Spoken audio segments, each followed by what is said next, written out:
It's really such an honor to be here and be part of this amazing conference, and it's an enormous honor to be asked to moderate a panel on elections, which is, among all of the important topics we've discussed today, at least among the most important. Political scientists have a lot of different ways of defining democracy, what that means, what is it that makes a country a democracy or more democratic or less. But at the heart of even the simplest definition of democracy are elections.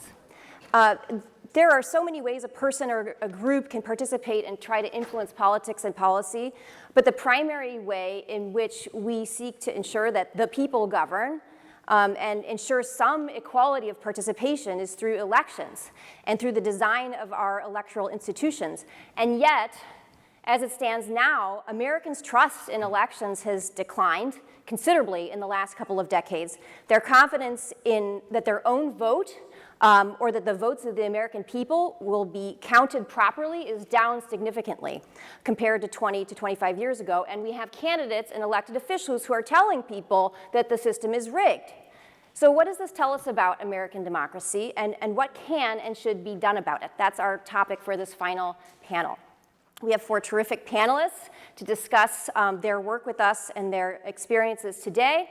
And I just want to introduce myself. I'm Sarah Anzia. I'm a visiting fellow here at the Hoover Institution this year and a faculty member at the University of California, Berkeley, at the School of Public Policy and the Political Science Department. And I'm going to be moderating. And I'm just so thrilled to introduce these terrific panelists. First is Ben Ginsberg, who is the Volcker Distinguished Visiting Fellow at Hoover Institution. Ben is a political law advocate whose work is focused on election law and regulatory issues, including voting issues in elections, federal and state campaign finance laws, recounts and contests, government investigations, election administration, and redistricting.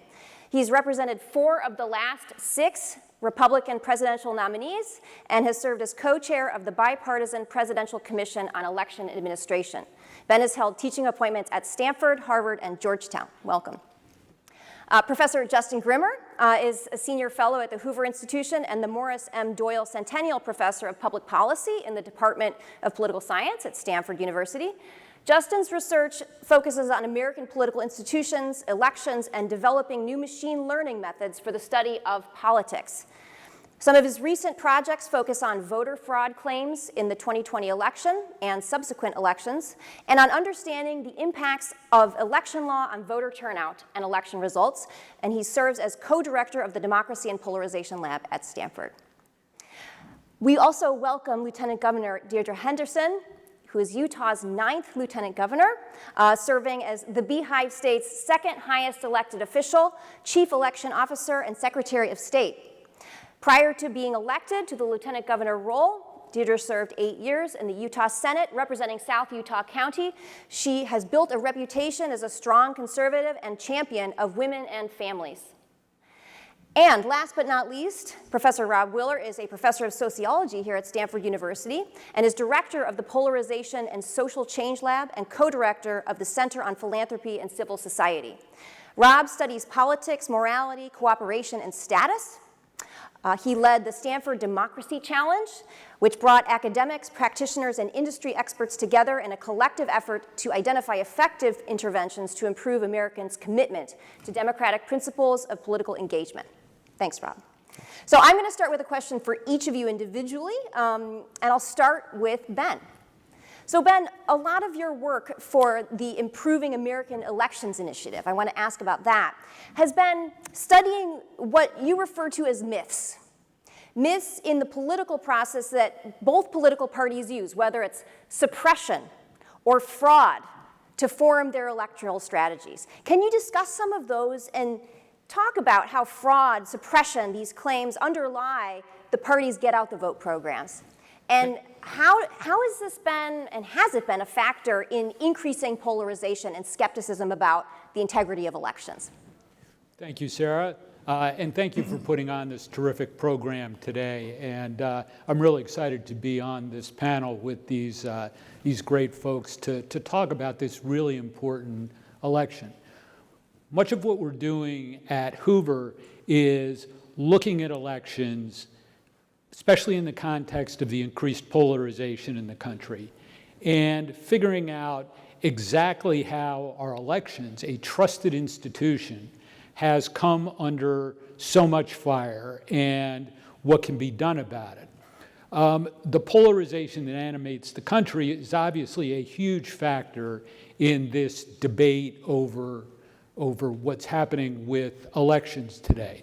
And just as a general starting point in the studies, the notion that 35% of the country today does not have faith in the reliability of our elections is, I'd submit, pretty unsustainable for the country and needs to be improved. And that's not a partisan statement. It would affect the ability to govern of a Democratic candidate if he's elected, but it certainly would a Republican candidate as well, because the toothpaste is a little bit out of the tube on this issue if distrust in the institution remains so high. So how can you improve trust in the institution? Well, I practiced election law for 40 years, pretty much in the trenches of Republican candidates. And what Hoover and RAI has done is allow me to step back and look a little bit at why there is such a lack of faith in elections. And I think, in all honesty, part of that is because of many of the myths that do undergird both parties' sort of positions on things. And the rhetoric around those myths has become so poisonous that on each side it has lessened public faith in elections. When Republicans say elections are fraudulent, people lose faith in elections. When Democrats say there's suppression, not everybody can vote, our elections aren't really free because of that lack of voting, you've got to have evidence, no matter who you are, to be able to prove a statement like that that reduces confidence, and that's what's lacking. So what we're trying to do is to look at those myths. Myth number one is the model that each party uses for turnout. Republicans say there's fraud, and you got to go out and vote to stop fraud. Democrats say there's suppression. You have to go out and vote to affect suppression. There is painfully little evidence of each to justify the temperature of the rhetoric that's taking place. So we're looking at studies of both fraud and suppression in the examples, the rhetoric that's used, and in part on what really is a fraud suppression industrial complex these days, that there is a whole class of consultants and nonprofit groups who are vested in this turnout model in every election year. And there is evidence that the charges just do not justify the rhetoric that reduces the polarization. There are other myths as well. One is that high turnout in elections helps Democrats and hurts Republicans. So Republicans, as a result, try and pass a certain set of laws and use a certain set of rhetorical charms to try and make the point of high turnout helps Democrats, low turnout helps Republicans. A lot of the laws you've seen passed in states go to that model. So we take a look at that. I'd submit that in 2020, high turnout actually helped Republicans. Yes, Donald Trump lost, but Republicans swept everything else in federal elections and state and local elections on the ticket. Similar tale in 2022 in House elections. Number three is that vote by mail helps Democrats and hurts Republicans. I'm a Republican. My party is the aging party. It is not the younger party. It is counterintuitive that vote by mail is something that hurts Republicans. And Lieutenant Governor Henderson's state votes solely by mail, so there have been no fraud scandals in your state to buttress that. Vote tabulation timing, a lot of the lack of credibility and a lot of the problems that have occurred in the last two elections came because vote totals got in late. Both parties are at fault there. Republicans in Pennsylvania and Wisconsin don't allow the processing of absentee ballots until Election Day, or maybe now the day before Election Day. That's not enough time. It yields late results. The Republicans are convinced that the results will leak early and create momentum that hurts them. There are other Republican states that don't do that. It is a myth.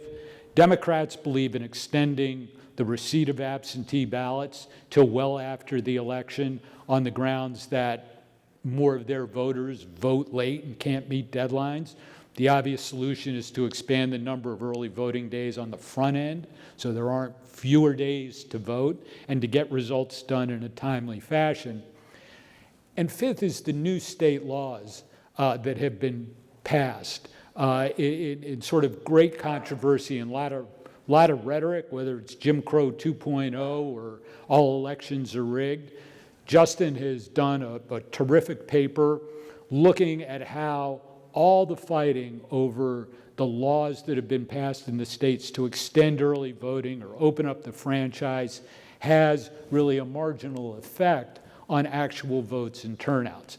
So that we hope that by taking a look at the myths in the process, we can help to restore some credibility, hopefully get the parties acting more responsibly in their rhetoric, in trying to motivate their voters, and to get back to the institution of American elections where the peaceful transfer of power that undergirds everything we do is restored. Thanks so much, Ben, and that really cues up a good question for Justin, which I've been wanting to ask, which is about your work on election law reforms. And in particular, what does it suggest about how some of these reforms affect turnout and which party wins, what the outcome of the election is? Yeah, well, thank you, and thanks to Brandis for putting on such an amazing day today. So I think it's a really surprising fact about this legislation because it's so hotly contested. We had Joe Biden in Georgia saying that SB 202 was Jim Crow 2.0, and we've heard Donald Trump say that if mail-in balloting is allowed, Republicans will never win an election again.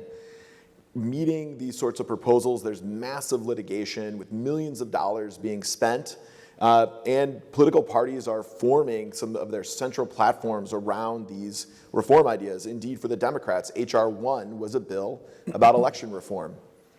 And yet, the rhetoric just simply does not match the reality of what we know about these laws.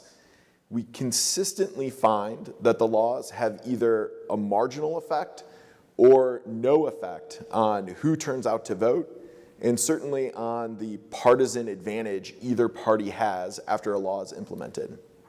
And so what we do in this paper is we provide a framework for understanding why this could be the case. And basically what's going on is that we're going to multiply three very small numbers together to make an even smaller number. That's the story. These sorts of laws tend to target only a small subset of the population. And then among the folks who are targeted, it affects turnout only some relatively small amount. And then among those who have their turnout affected, these laws are unable to target members of one political party or the other. They're usually bipartisan and who could potentially be affected. And so there's a relative balance in the partisanship of who's affected. When you put this all together, it means that these laws have incredibly small effects, if they have any effect at all. So let me just give you an example about what I mean here. And I think this one's a nice example because it also shows how the sort of litigation and the fight just simply doesn't match the partisan rhetoric. And so the example comes from a case that was decided at the Supreme Court, Brnovich versus the Democratic National Committee. And there's a few issues in this case, but one of the big issues is whether voters in Arizona will be allowed to cast their ballot on Election Day out of precinct. That means that if you're in the correct county, but you happen to go to the wrong precinct, will you be allowed to cast your ballot and have that processed, or will that ballot be rejected? And so a law that had been passed in Arizona said that this was not allowed. If you go to the wrong precinct, your ballot's going to be rejected. And the case was litigated around whether this provided a partisan advantage. In fact, election officials from Arizona, attorneys for Arizona were at the Supreme Court arguing in favor of this law because it gave them a partisan advantage. And those who opposed the law said, look, this is going to target people, it's going to have a real effect. We did an analysis of the effect of that law, and in a statewide election, we would expect 177 177 vote advantage for the Republican Party after this law was passed. So in the big state of Arizona, where even the closest elections, the election for Attorney General, this is an insufficient number of votes to swing that election. What's more, you might object to this sort of analysis by saying, look, sure, it's only 177 vote advantage for Republicans, but maybe every vote matters. And there's lots of money in elections. Maybe that's how we should direct it, is to getting this advantage or preventing this sort of advantage. But that misses that there's also considerable uncertainty about the effects of these laws. We simply often don't know whether a law will advantage Republicans or Democrats. This has become all the more obscured because of recent demographic changes in who supports the parties. There's been a large educational realignment, with the most reliable Republican voters now are low education white voters. And these are also individuals who are quite likely to be affected by the law. So I want to be clear here, and one of the points we make in the paper and one of the points of the work I do here at Hoover isn't to say that we shouldn't care at all about these laws or that it's unimportant what laws are passed or how we administer these elections. That couldn't be further from the truth. I think we should care deeply about the laws that are being passed, the intent behind those laws, and I personally care considerably that we pass laws that are going to foster trust in the process of elections. But it does mean that we can opt out of this rhetoric that Ben referenced, this race to the bottom rhetoric, where one side says there's considerable suppression and the other side says there's considerable fraud. There's just simply not evidence to support that claim, and we instead should be having discussions about elections that focus on the issues that are actually at stake. That's so terrific, and I have follow-up questions, but I'm going to save them and go to Lieutenant Governor Henderson and ask about your experiences in Utah on some of these issues. In Utah, trust in elections is high compared to the national average. For instance, recently 87% of Utah residents have expressed solid or high confidence in their state's electoral process, compared to national polls that suggest less than a majority have such confidence, with even fewer Republicans. Do you think that these allegations of fraud and suppression have an impact in Utah?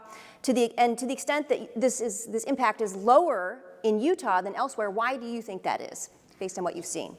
Well, they for sure have an impact on Utahns. And as the chief election officer of the state of Utah, it's supremely frustrating to me to hear a lot of these allegations, to hear people tell me that something they think happens in another state happens in Utah and is some big problem that we have to solve. There's a lot of misinformation out there, and the reason is because election administration is pretty complicated, to be honest. It's complicated, and when people don't understand something, they tend to distrust it. One of the benefits that Utah has had, and I came to office as lieutenant governor in January of 2021. Before that, for 8 years, I served in the Utah State Senate, and I helped push forward some of the election reform, small reforms, some of the bills in the Utah State Senate.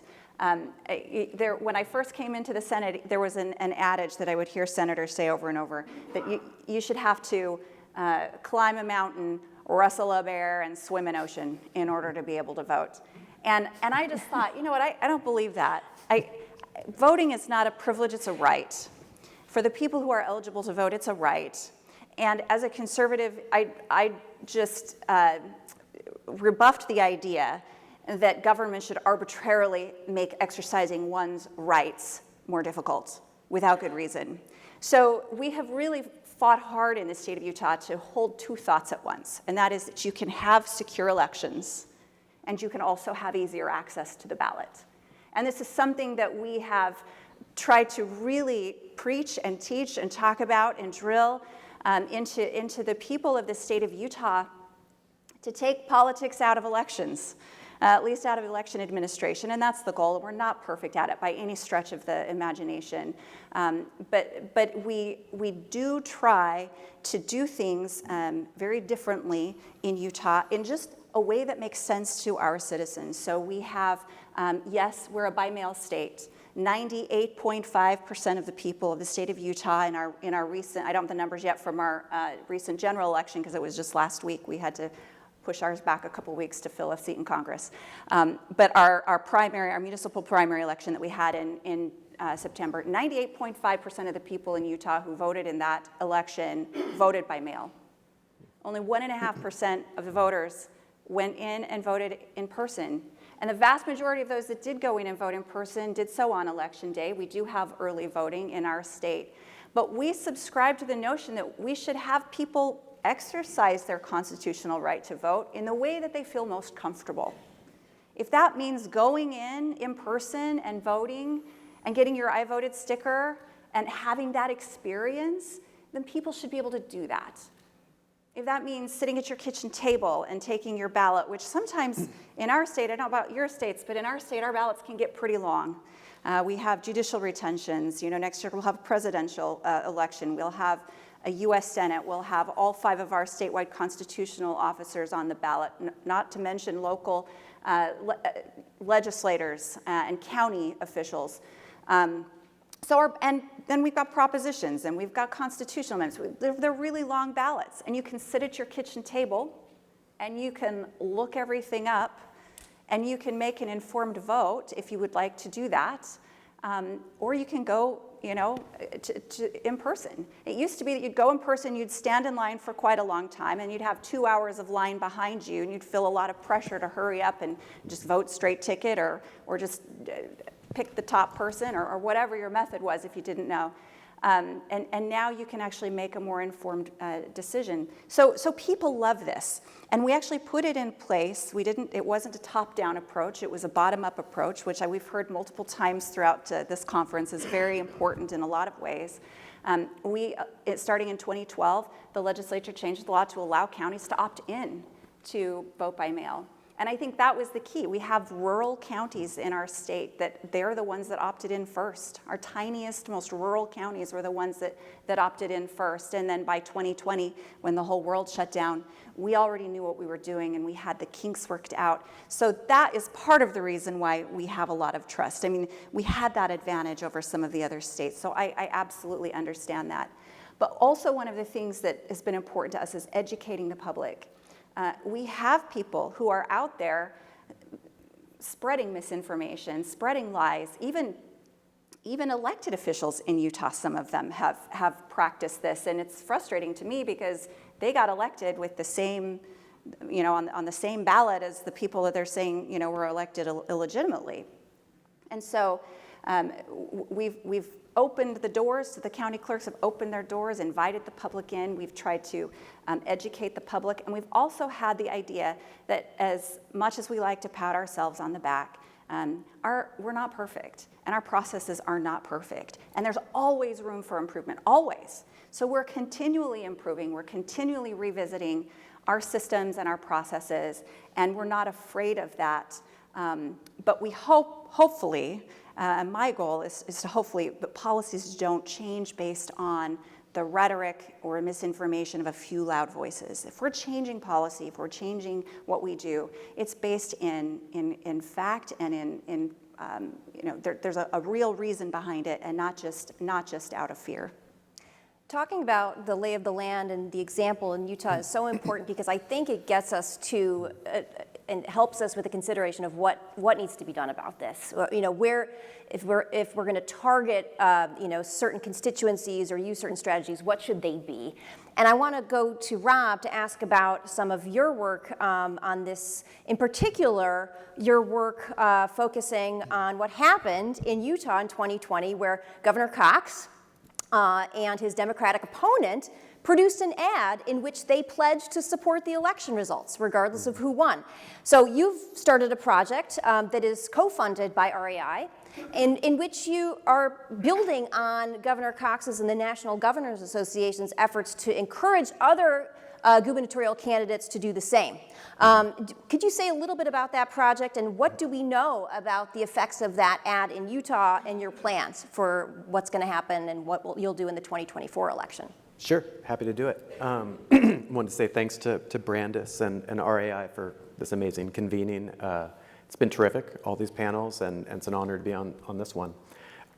So if you all are, I don't know if you all are familiar with this public service announcement that Governor Cox and his gubernatorial challenger in 2020, Chris Peterson, put together in the final weeks of the 2020 election. But basically they got together, filmed a series of short public service announcements where they gave essentially bipartisan endorsements of the electoral process. So they got together and they said, hey, we're in the final stages of this campaign. We have very different visions for Utah and for the country. We hope to beat the other one. So we're clearly competing, but at the same time, we also are pledging to hew to the rules of the game. Like, we're gonna acknowledge the results of the election, the Utah and the national elections. And in a way, they're sort of surfacing this thing that's implicit in our democracy, which maybe you all see very vividly and political theorists see, but everyday citizens don't, which is that in an election, yes, you're competing at a level, but you're also cooperating at another level. You're committing to follow the rules of the game, to acknowledge the results. When the referee blows the whistle, you're gonna stop and you're gonna follow the rules.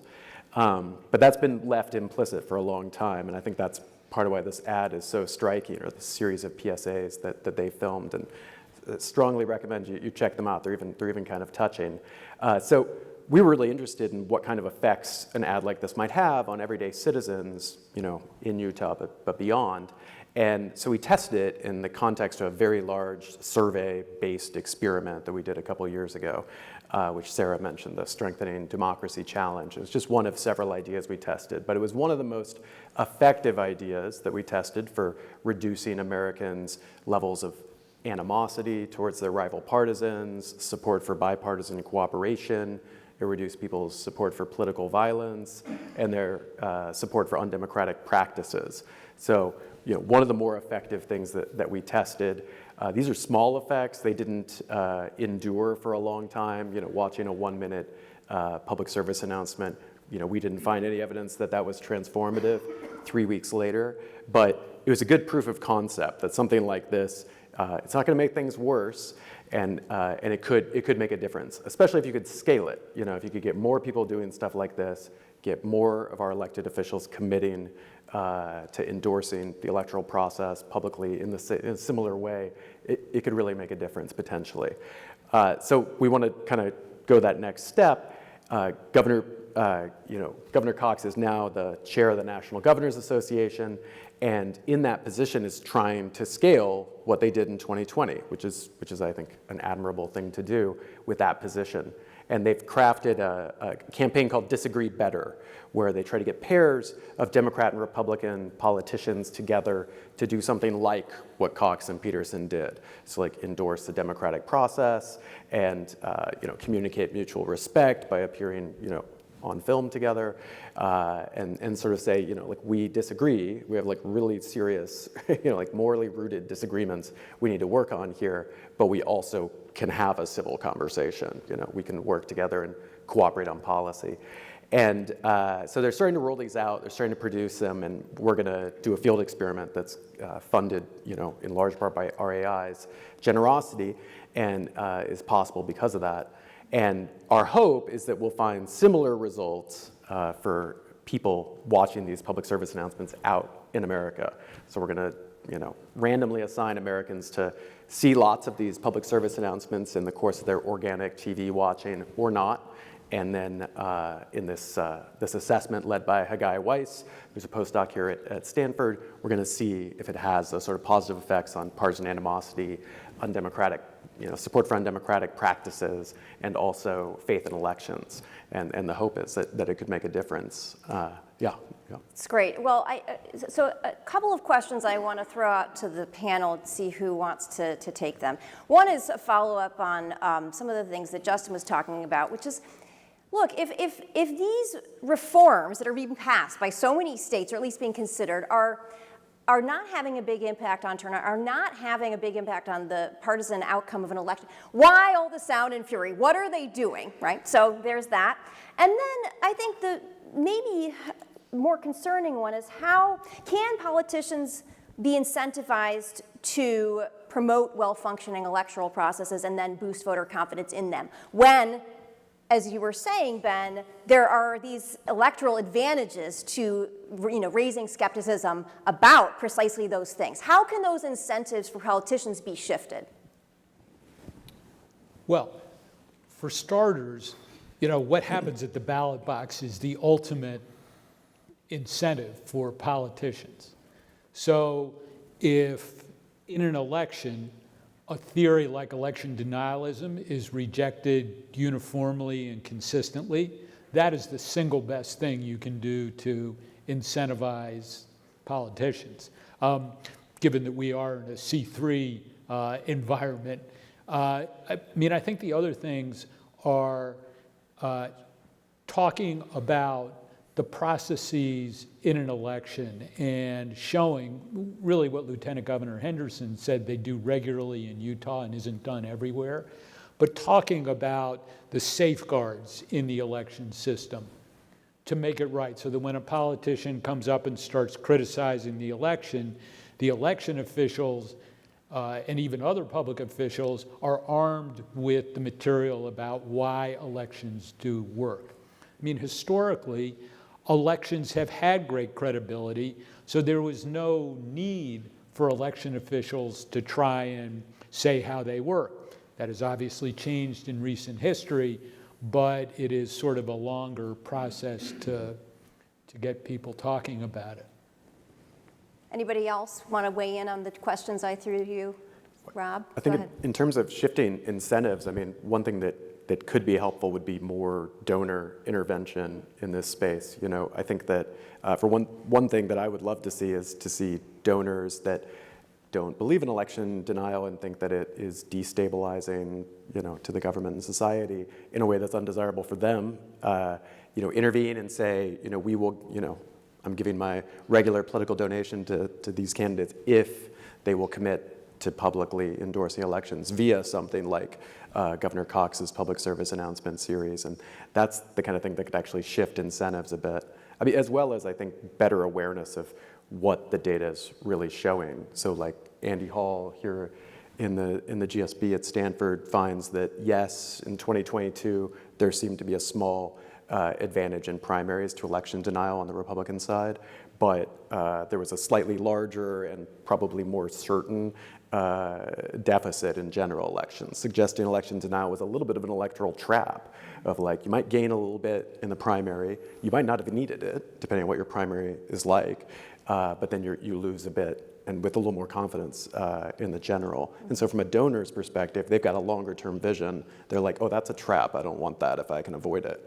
A politician that's scrapping to even get nominated is in a somewhat tougher spot. Yeah, can I go to you and your experiences in Utah, and from your experience, how that ad in particular, right? How did it affect the way Utah residents saw the election processes and the claims that were going around about illegitimate elections, like perhaps, if you're open to talking about it, even Trump's claims about the subject?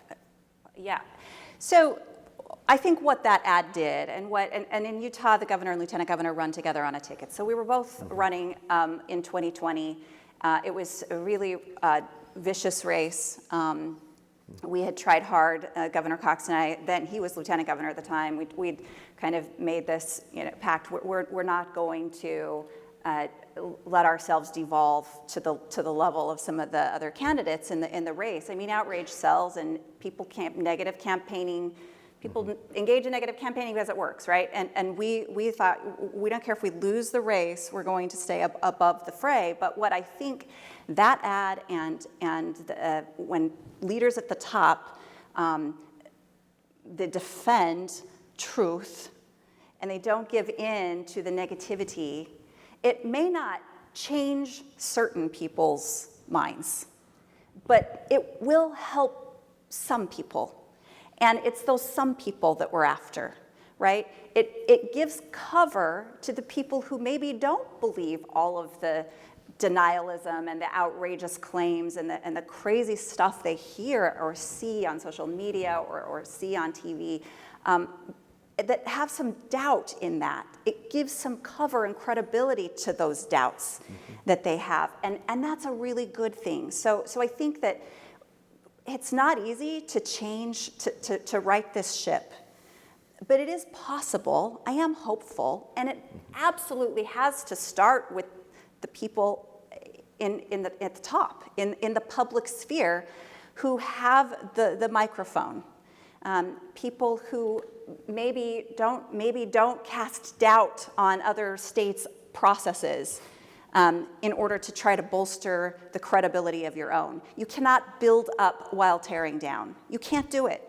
So having these conversations and helping political leaders, community leaders know that it's not hopeless. The negative voices out there are loud. They are sometimes awful, but there are people who can be swayed. We want them to be swayed by positive messages, not negative, false information. Yeah, I want to stay on this a little bit and ask Justin a question about this, which is, okay, the 2020 elections, claims regarding the counting of votes in them. Mm-hmm. What does your research suggest about this? And do you have suggestions about how we could improve voter confidence going into 2024? Yeah, the 2020 election obviously looms large in any conversation about election administration. My research group has spent a lot of time and been obsessive about it, identifying empirical claims that have been made about the 2020 election and evaluating them. And I'm very happy to go deep into the weeds with anyone who's curious. But at a high level, the finding is not a single one of these claims hold water. And I don't mean they don't hold water in a way where it was difficult to assess them and it was a bit confusing and it was initially plausible. Each one of these claims, particularly claims that were made by plaintiffs in the 2020 election, were obviously wrong based on misunderstandings, basic statistical errors, and often, frankly, amateurish analysis, where experts, political science experts that were asked to respond were able to identify this, I think, very quickly. Let me just give you one example of this. A regularly repeated claim is that 66,000 underage voters in the state of Georgia were allowed to cast their ballot. That's just obviously wrong. The number is 0. But the way that analysis was conducted, several 90-year-old individuals were identified as underage voters. And while I'm sure they appreciated the compliment, that it is well within their rights to cast a ballot in Georgia. What's also interesting about these claims is that they've expanded from the sorts of claims that we've seen around the 2020 election into much broader claims. So Ben referenced the suppression fraud industrial complex. This is the fraud part of that industrial complex. So there are individuals who go around touring the country and they claim that every election everywhere is being manipulated. They'll go into a small community, in a small rural community, and they'll say Mark Zuckerberg is influencing your school board elections. And that's an obviously, I think it's an obviously absurd contention. The evidence for their claims are absurd and they don't hold water. And we might be able to write this off as a sort of group of people who perhaps don't matter much or very much on the fringe, but we've already seen them matter for election policy in places like California. So in nearby Shasta County, just a couple hours north of here, there was a push to cancel their Dominion contracts, institute hand counting. The state had to pass a new law in order to prevent this sort of last second changing, and it's created incredible headaches for the election administrators in that county. And so another way to think about what's going on after the 2020 election is that there's a group of people, I think of them as sort of data vigilantes. They're going around, they think that in every voter file, they're gonna find the smoking gun evidence for fraud. And the result of this effort is not just creating headaches for election administrators, but it's really spreading misinformation, disinformation, and undermining trust in the public. So Ben, can I ask you a question on the same topic, which is, what about your thoughts on specific strategies that could be used for restoring public confidence in U.S. elections and the accuracy of these voting results through improvements to election administration, civics education, whatever it is you have to suggest? Well, I think all of those matter a lot. I mentioned before the getting a document that validates the safeguards in each of the 9 steps of the election process. We're having a conference next month here with Justin's help, where we hope will produce a document that we can get to election administrations everywhere. On sort of a big global matter, I think that battle is best waged really locally. The national environment, as you've heard from a number of panels over the course of the day and yesterday, is really poisonous. But I think we found that on a local level, people have pride in their communities and know that peace and prosperity is correct. And so going into the most contentious election jurisdictions and getting leaders of the community to understand, to study the local election process and then be validators is extremely important. Can I just add to that? Absolutely. So in 2021, we were suddenly in Utah. We felt kind of immune. We weren't Georgia or Pennsylvania or Wisconsin, or we felt pretty good about ourselves. And then the caravan of election deniers started coming through our state and holding their town hall meetings, and we got bombarded with open records requests. I mean, like just vexatious requests and threats and just horrible, ugly things, all looking for something.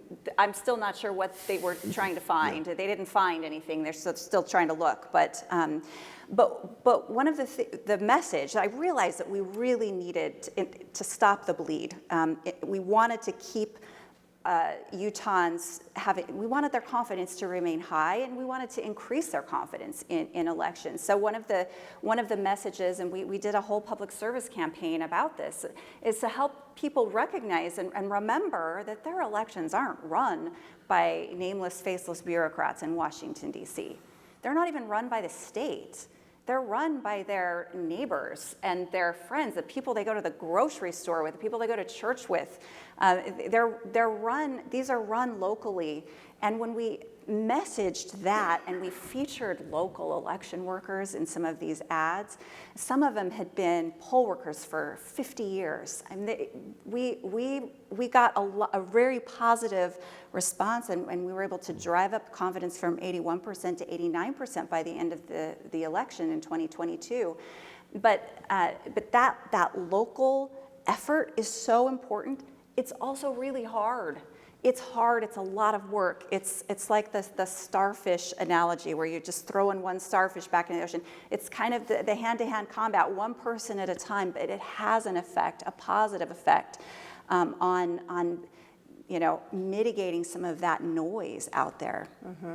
Well, I mean, I think so. As someone in a public policy school and a political science department, social scientists are better at, in some ways, talking about problems than about figuring out solutions to problems. In a policy school, one of the things I appreciate is that you're pushed a little bit to think about what you're going to do about it. And I think we're getting to that a bit. And I also think it's only by diagnosing the problem that you start to get good ideas about what is going to move the needle on solutions. But I would love, before we're going to open it up to the audience, questions from the audience, but before we do that, really quickly, I would love to hear each of you just really briefly say, okay, without pinning the blame on anyone for the rise in distrust, where should our efforts in the next year to be focused?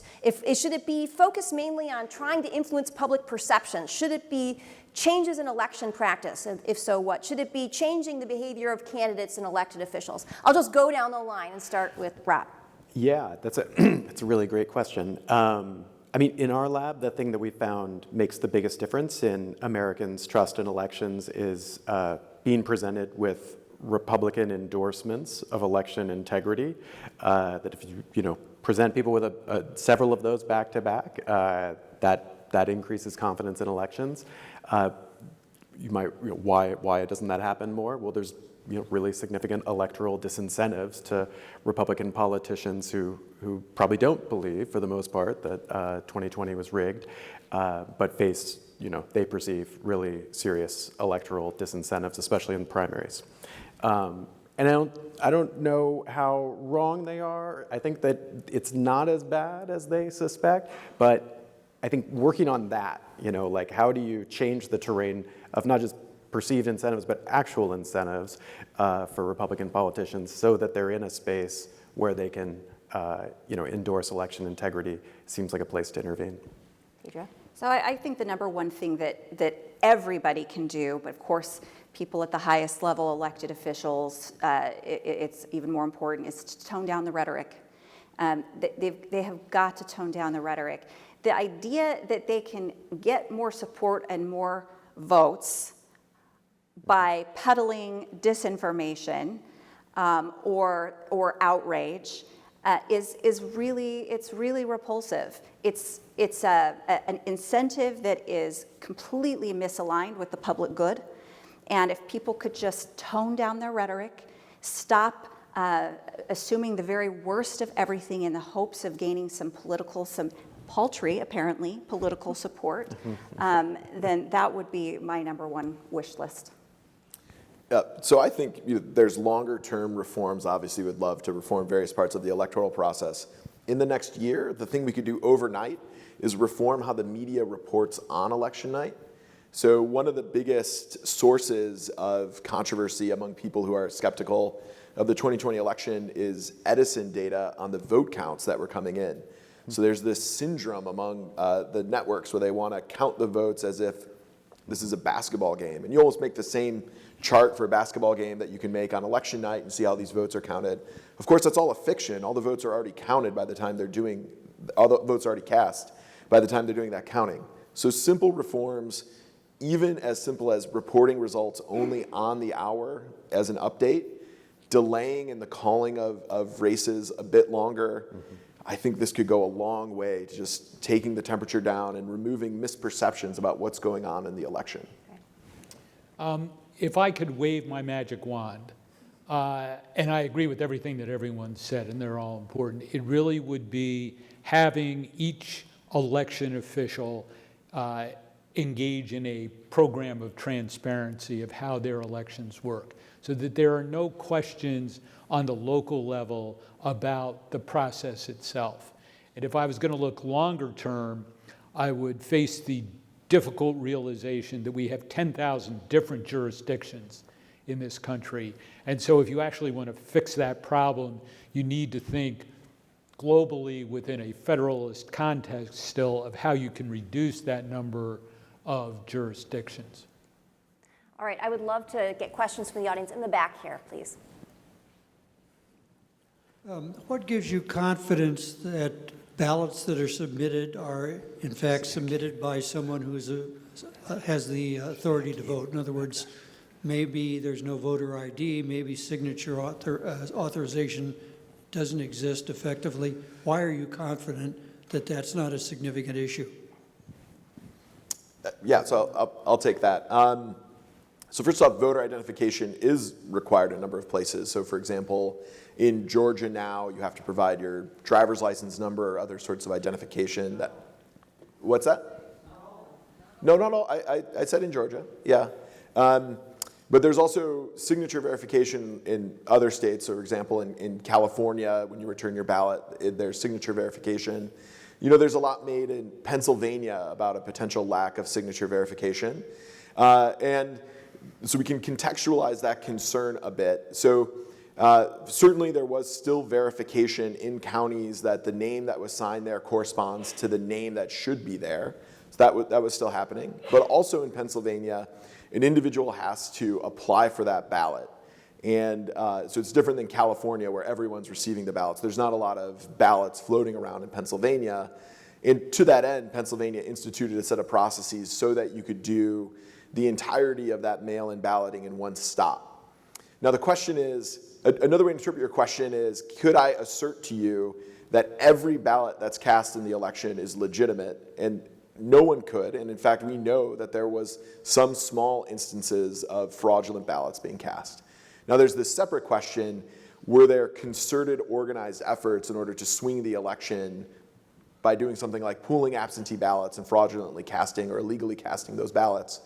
And not only is there no evidence for that, it would be extremely difficult to do in a state like Pennsylvania. It would require a number of false applications. You have to acquire the ballots, then return them.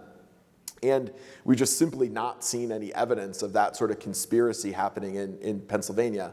I know there's allegations from I could talk more about True the Vote has made some allegations. That evidence isn't particularly strong. And if I could just chime in on this one too, I mean, in Utah we have signature verification on our ballot envelopes. Utah state constitution guarantees an individual the right to a secret ballot, so we're very, very careful about making sure that we can't ever match up a ballot to a voter, but we do match up the envelope to the voter. There are barcodes that ballot is directly tied to that envelope is directly tied to the voter. They sign the outside of the envelope, and our system holds up to 5 signatures of a voter, so a driver's license or previous ballots or their voter registration card, and those are verified. If the signature doesn't match, and it does happen where signatures don't match, sometimes a husband and wife might accidentally put their ballots in each other's envelopes, but sometimes someone other than the voter does sign the envelope. And in Utah, this happens. It gets caught every time it happens. And the biggest offenders are missionary moms. Missionary moms who've got kids off in, in Uruguay or something on a mission, and they probably had their kids' permission and signed the ballot, filled it out for them, and they get a call from the county clerk. And they don't do it twice. One other point is that each state has its own rules for allowing poll watchers and observers from campaigns. Now, some of those rules could be improved, but just to give you some idea, Donald Trump did claim a 50,000 poll watcher army. You can stick your representative in every ballot place around the country and watch the process. And so if you find something amiss, then you've got a whole contest, recount, litigation procedure for putting forward that evidence of that. So there have been a lot of rhetorical claims made, but precious little evidence beyond what Justin referred to as the evidence. So you do have self-checking the campaigns can do to resolve those fears. Hakeem, did you have a question? Go ahead. Good to see you too. Thank you. This has been fantastic, so thank you, Brandis, and thanks to the panel. I suppose my question, and Justin might have anticipated it, is I'll pose it as a question. Are we worried about what I see as a false equivalence in language, say, the fraud, suppression, industrial complex?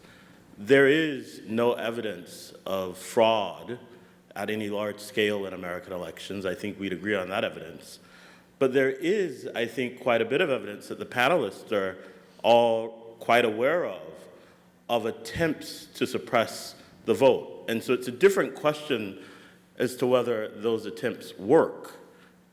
But the idea that there is alarmism that's unjustified in terms of attempts to suppress the votes seems to miss the mark. And so I suppose the question is, are we at all worried about a language that puts these claims on the same plane, that claims about fraud and claims about suppression can be considered equivalent? I don't mean to create a moral equivalency in what's gone on in the past few years. And there have certainly been examples of suppression in the history of the country, just as there have been examples of widespread fraud in certain elections in the country and big city voting machines that did apparently do fraudulent things. That's why the eternal vigilance of people in the polling places is really, really important. And in every polling place in a contentious jurisdiction in the country today, you have a squadron of over-caffeinated lawyers looking for some problem to be able to report on election day.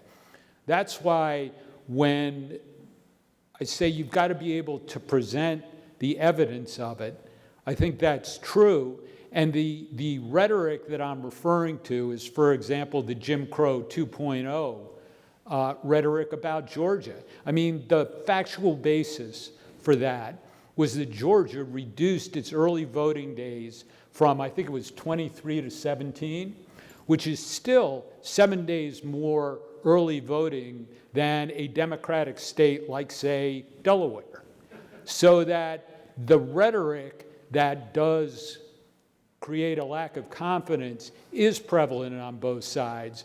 I take the point that the Republicans have done far more in the past few years about it, and that's the evil you got to deal with for right now.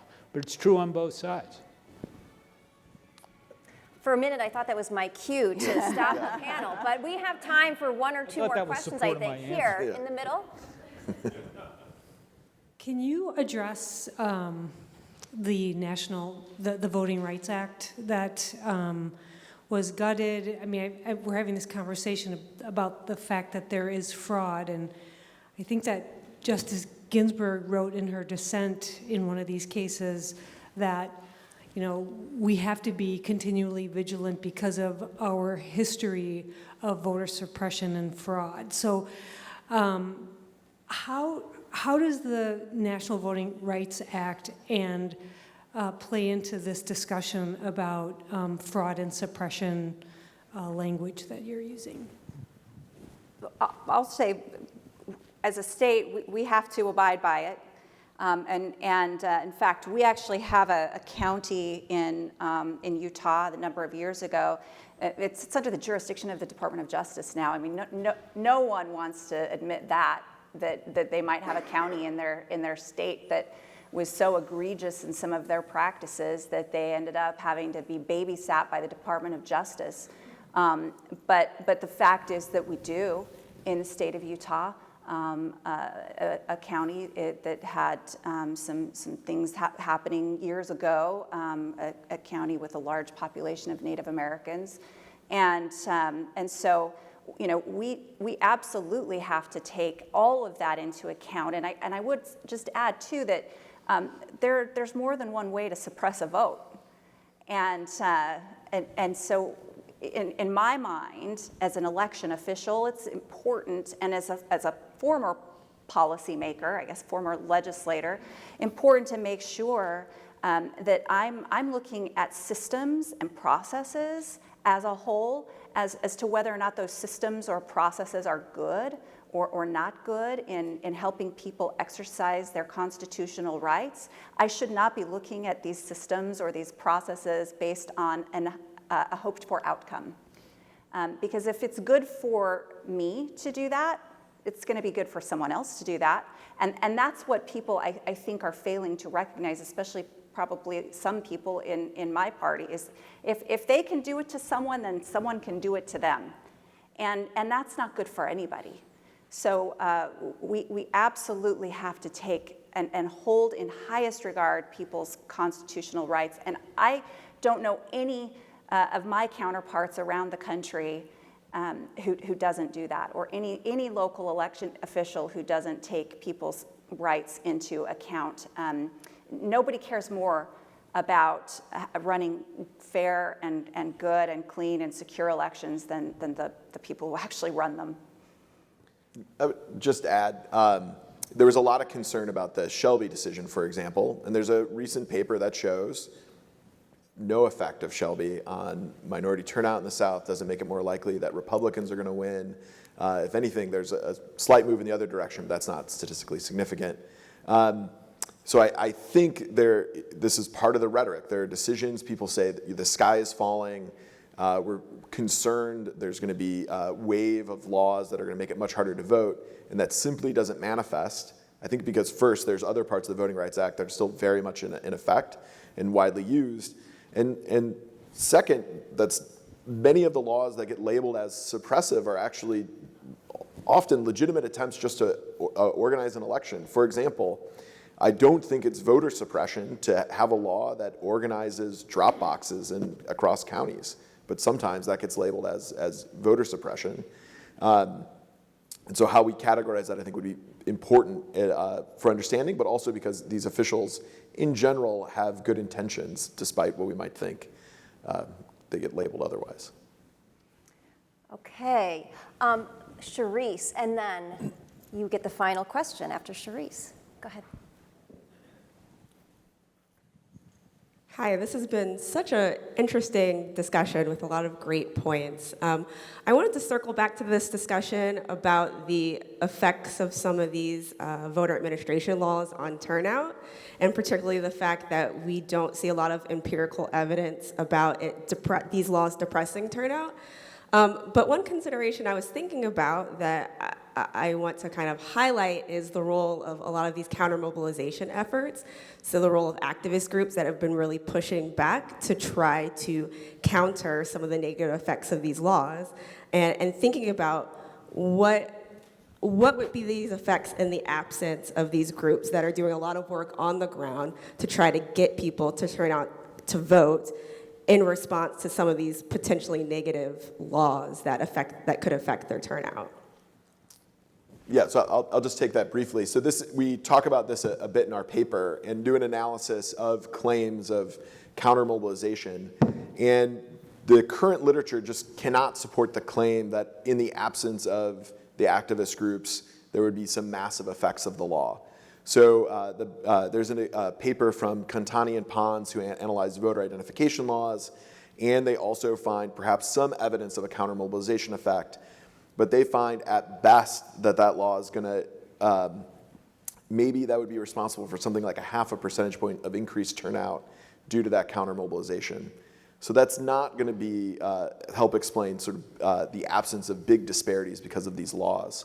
It would require much more money that's being spent and much more effective mobilization efforts to have any sort of plausible effect. Okay, final question, and then we will welcome Brandis back up to close us out and welcome you to the reception that we will have after this. On the voter oppression front, might it be, or could there be some kind of effort that when states are changing the law, that there's a particular attempt to make it bipartisan? Because when it is, so often the changes either way are made on a partisan basis, and that builds the mistrust. And I think particularly on issues where, say, on a drop box or voter ID, even though the intents might be, right on either side, you certainly have a history on something like voter ID or on the drop boxes, certainly racial history that you could certainly understand why it would be interpreted as oppression. So even if there's not an impact, and particularly if there's not an impact, the people who are trying to change it, if there's no impact on the voting at all, maybe that kind of can bring people together to say, this isn't going to have an impact. Will it really matter if we have a few more drop boxes to get people to trust the system and to not have this racial animosity? So can we come together in some way? And can your efforts that you're working on to dispel these myths maybe bring the legislators themselves together? And could there be some effort on that front? Because I know when I was in the state legislature, having those discussions and hearing those stories going back were helpful in changing on the margins, at least. And that was before all the craziness. Yeah, so I think that's a hope of our effort.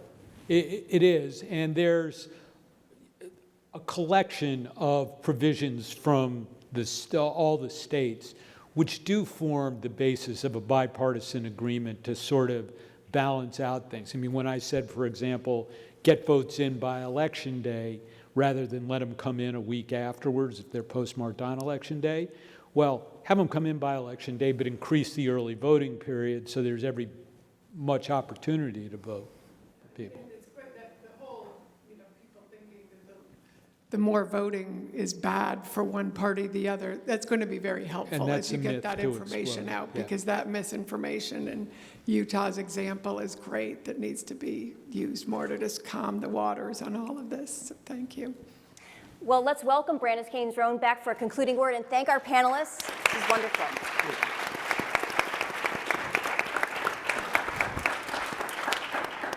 This has been an ambitious conference, which is why we're running a bit over, so I'm not going to keep you from the open bar. I just want to say that following this ambitious conference, which started with a large public session and today had the by invitation only full day, We have a very ambitious agenda for RAI, so we hope you'll keep abreast of what we're going to be working on and all the projects that you've heard about that are ongoing and which we're excited to disseminate. Thank you for being such an outstanding audience and for supporting the institution, both RAI and Hoover, and for your great questions. And thanks again to our panelists.